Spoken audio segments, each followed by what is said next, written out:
తెలంగాణలో ఇప్పటికే కొన్ని చోట్ల పత్తిని విత్తారు రైతులు. మరికొంతమంది విత్తేందుకు సిద్ధమవుతున్నారు. అయితే జూలై 20 లోపు మాత్రమే పత్తిని విత్తుకోవాలి. తర్వాత సాగు చేస్తే దిగుబడులు గణనీయంగా తగ్గే అవకాశం ఉంది. ఈ నేపథ్యంలో పత్తి సాగులో చేపట్టాల్సిన సమగ్ర యాజమాన్యాల గురించి ఆదిలాబాద్ వ్యవసాయ పరిశోధనా స్థానం ప్రధాన శాస్త్రవేత్త రైతులకు తెలియజేస్తున్నారు. మరి ఆ వివరాలేంటో ఇప్పుడు చూద్దాం.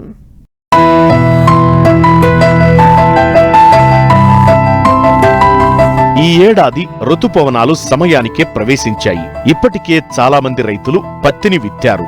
కొన్ని చోట్ల విత్తిన పత్తి గింజలు మొలవలేదు. మరికొన్ని ప్రాంతాల్లో అడపాదడపా పడుతున్న వర్షాలకు ఇప్పుడిప్పుడే విత్తుతున్నారు. అయితే ఈ ఏడాది పత్తి విస్తీర్ణం పెరిగే అవకాశాలు ఉన్నాయి. పత్తిని సాగు చేయాలనుకునే రైతులు ఎట్టి పరిస్థితుల్లో జూలై 15 లోపు మాత్రమే విత్తుకోవాలి. తరువాత విత్తుకుంటే దిగుబడులపై ప్రభావం పడే అవకాశముంటుంది. అంతేకాదు, పంటను తొలి దశలో రసం పీల్చే పురుగులు, పచ్చదోమల బెడద అధికంగా ఉండే అవకాశముంటుంది. కాబట్టి సమయానికి అనుకూలంగా నివారణ చర్యలు చేపట్టాలని తెలియజేస్తున్నారు ఆదిలాబాద్ వ్యవసాయ పరిశోధనా స్థానం ప్రధాన శాస్త్రవేత్త డాక్టర్ రామ్ ప్రసాద్.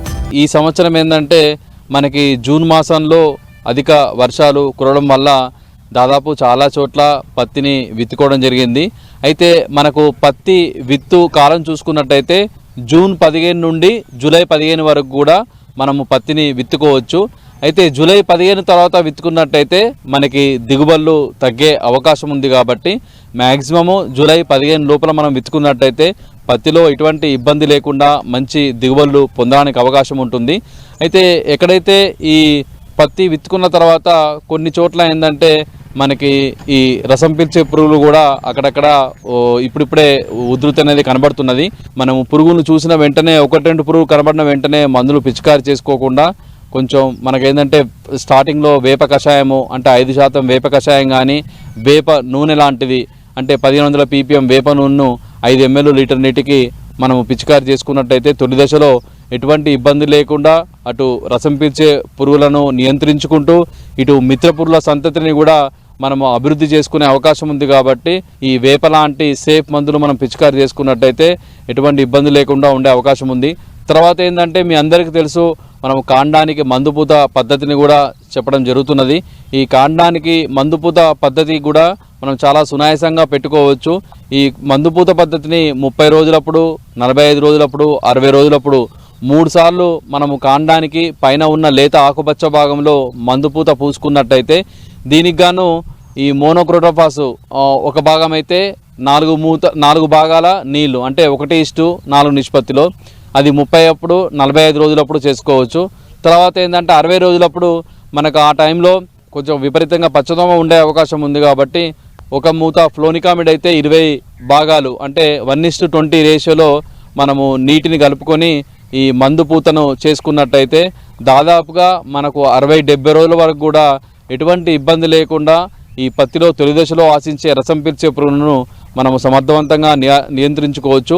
ముఖ్యంగా ఏంటంటే మనకు చాలా వరకు ఖర్చు కూడా తగ్గే అవకాశం ఉంది. అంటే ఎకరానికి దాదాపుగా మనకు 2500 వరకు కూడా ఖర్చు కూడా తగ్గే అవకాశం ఉంది. కాబట్టి దానికి తోడు ఏంటంటే మిత్రపురుల యొక్క వృద్ధి కూడా విపరీతంగా పెరిగి మనకు శత్రుపురుల సంఖ్య కూడా చాలా తగ్గే అవకాశం ఉంటుంది. కాబట్టి ప్రతి ఒక్క రైతు కూడా ఈ కాండానికి మందుపూత పద్ధతిని కనీసం 60 రోజుల వరకు కూడా దీన్ని పాటించినట్టయితే మనకు ఎటువంటి ఇబ్బంది లేకుండా పత్తిలో 70 రోజుల వరకు కూడా రసం పీల్చే పురుగుల తాకిడి నుండి పత్తిని కాపాడుకునే అవకాశం ఉంది.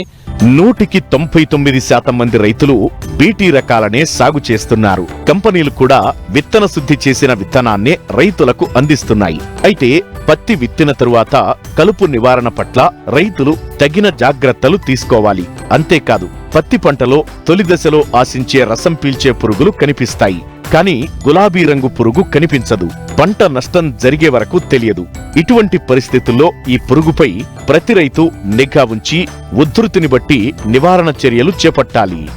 తర్వాత ఒకవైపు చూస్తే మరి వర్షాలు పడుతున్నాయి కాబట్టి మరి పత్తిలో ఈ కలుపు సమస్య కూడా మనకు వచ్చే అవకాశం ఉంది. కాబట్టి మరి దాదాపు అందరూ పత్తి విత్తుకోవడం జరిగింది. మరి పత్తి విత్తుకున్న తర్వాత 15 నుండి 20 రోజులప్పుడు మనము లేత గడ్డి అంటే కేవలం గడ్డి జాతి గడ్డే ఉన్నట్టయితే విజలోఫాప్ ఇథైల్ అనే మందును 2 ml లీటర్ నీటికి కలిపి మనము గడ్డి బాగా తడిచినట్టు పిచికారి చేసుకున్నట్టయితే మనము గడ్డిని సమర్థవంతంగా నివారించుకోవచ్చు. అలాగే ఈ గడ్డి జాతి గడ్డితో పాటు ఒకవేళ మనకు వెడల్పాటి గడ్డి కూడా ఉన్నట్టయితే మరి ఈ వెడల్పాటి గడ్డి కోసము ఈ క్విజలోఫాప్ ఇథైలుతో పాటు మనము పైరిథైయోబ్యాక్ సోడియం అనే మందును 1 లీటర్ నీటికి 1.25 ml లేదా ప్రొపాక్విజాఫాప్ అనే మందును 1.25 ml ఈ రెండిట్లో ఏదేని మందును మనము ఈ క్విజలోఫాప్ ఇథైల్ మందుతో కలిపి పిచికారి చేసుకున్నట్టయితే అటు గడ్డి జాతి గడ్డిని అలాగే వెడల్పాటి గడ్డిని కూడా మనము నివారించుకునే అవకాశం ఉంది. మధ్య మధ్యలో మనకి ఎప్పుడైతే కొంచెం వర్షాలు ఆగి మనకు ఎండ కొడుతుందో అప్పుడు మరి గుంటకలు తోలుకున్నట్టయితే అంతర్కృషి చేసుకున్నట్టయితే మనకు పత్తి పెరుగుదలగానే బాగా ఉంటుంది. ఎందుకంటే ముఖ్యంగా వేరు వ్యవస్థకి మంచిగా గాలి సోకడం వల్ల మనకి అలాగే తేమ కూడా భూమిలో నిలుపుకునే అవకాశం ఉంది కాబట్టి మనం అంతర్కృషి కూడా కంపల్సరీగా చేసుకోవాలి. తర్వాత ఏంటంటే 45 రోజులప్పుడు ఈ 45 రోజులప్పుడు పూత దశకు వస్తుంది కాబట్టి మరి కంపల్సరీగా ప్రతి ఒక్క రైతు కూడా ఎకరానికి కనీసం 4 లింగాకర్షక బుట్టలు కూడా కంపల్సరీగా పెట్టుకోవాలి.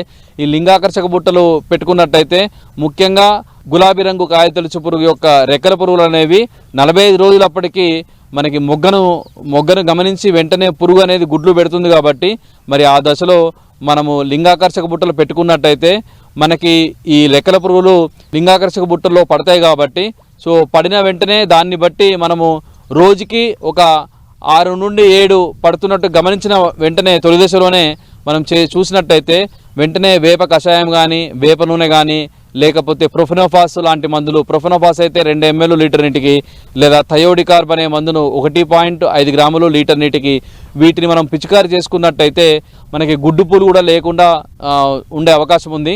అయితే ఒకవేళ ఎక్కడన్నా గుడ్డి పూలు కనబడినట్టయితే ఆ గుడ్డి పూలను మనము ఏరివేసి మనం నాశనం చేసినట్టయితే కూడా ఈ పురుగుల సంతతి అంటే గులాబీ రంగు కాయతొలుచు పురుగు యొక్క సంతతిని కూడా చాలా వరకు తగ్గించుకునే అవకాశం ఉంది. మరి తొలి దశలో ఇటువంటి యాజమాన్య పద్ధతులు పాటించినట్టయితే ఈ సంవత్సరం కూడా ఎటువంటి ఇబ్బంది లేకుండా మనము పత్తిలో మంచి దిగుబడులు సాధించడానికి అవకాశం ఉంటుంది.